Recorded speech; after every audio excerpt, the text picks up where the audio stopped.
আমাদের কি দুর্ভাগ্যের শেষ হবে না? কে জানে?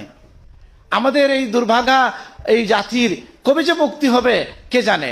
এতদিন শুনলাম না, বাস্তবেই দিল্লির গোলামির সম্ভাবনা দেখা দিল, সবাই মিলে তাড়াই দিল। এখন কি আমেরিকার গোলামি করব?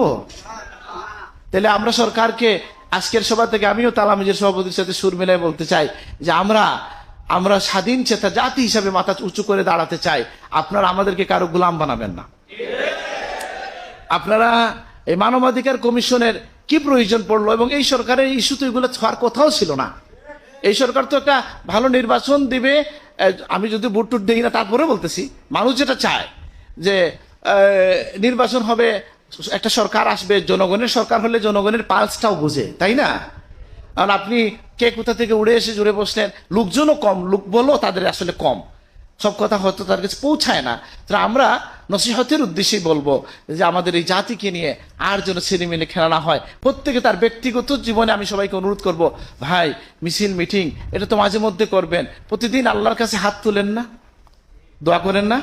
সেই সময় এই দেশের জন্য একটু দোয়া করেন, আল্লাহকে বলেন যে আল্লাহ এই পৌত্তলিক কথার মধ্যে একটা তৌহিদের একটা ভূখণ্ড এই বাংলাদেশকে আপনি সুরক্ষা দেন, সার্বভৌমত্বকে রক্ষা করেন এবং আপনার প্রতি আমাদেরকে পরিচালিত করেন। আমিন।